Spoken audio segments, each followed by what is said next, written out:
জিপিতে যাচ্ছি ছেলেকে নিয়ে। কেন যাচ্ছি চলেন আপনাদেরকে বলি। অ্যাকচুয়ালি আমরা আসার পরে ছেলের হেলথ ভিজিটর আসছিল বাসায়।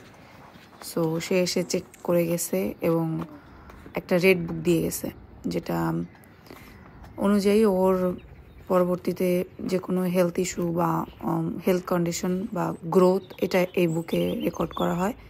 এটা 0 থেকেই দেয়। তারপরেও যারা নতুন আসে, যখন ইউকেতে চলে আসে কোনো বাচ্চা, তখন থেকে তাদেরকেও দিয়ে দেয়।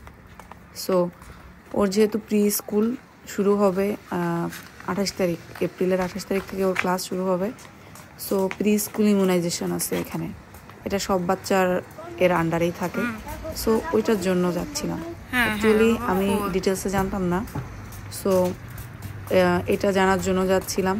পরে যে শুনলাম যে অনলাইন অ্যাপ্লিকেশন মানে অ্যাপয়েন্টমেন্ট নিলেই হয়, ওরা ফোন দিয়ে এরপরে জানায় দেয় যে কবে ভ্যাকসিনেশন দিবে, কখন আসতে হবে ডিটেলসে। লাকিলি গতকালকে করে আসার পরে আজকেই ফোন দিছিল সকালে। ইয়ার্ডলি গ্রিন মেডিকেল সেন্টার থেকে ফোন দিছে, এখান থেকে ফোন দিয়ে বলতেছে যে 9 তারিখ বিকেল 3টায় নিয়ে আসতে বাচ্চাকে উইথ রেড বুক। ওরা প্রি স্কুল ইমিউনাইজেশন যেটা আছে সেটা দিয়ে দিবে। ওর আন্ডারে কী কী ভ্যাকসিন পরে অ্যাকচুয়ালি আমি জানি না, হয়তো ওই দিন গেলে ডিটেলস বলতে পারবো। শুধু একটা কথা জানি, MMR দিবে, মানে মিজেলস আর রুবেলা, এই দুটা তো দিবে। আর এক্সট্রা কিছু দিবে কিনা এটার অ্যাকচুয়াল ইনফরমেশনটা আমি ওই দিন গেলে ডিটেলসে জানতে পারবো। এই যে জিপি থেকে আমাদের কাজ শেষ বের হয়ে আসছি, যে বাইরের দিকে গাছ আছে, ভালোই ফুল ফুটছে। ছেলে বলতেছে ফুল দাও ছিঁড়ে, খালাবনির ফুল। ও ফুলের কথা বললে আমার ছোট বোনের কথা বলে।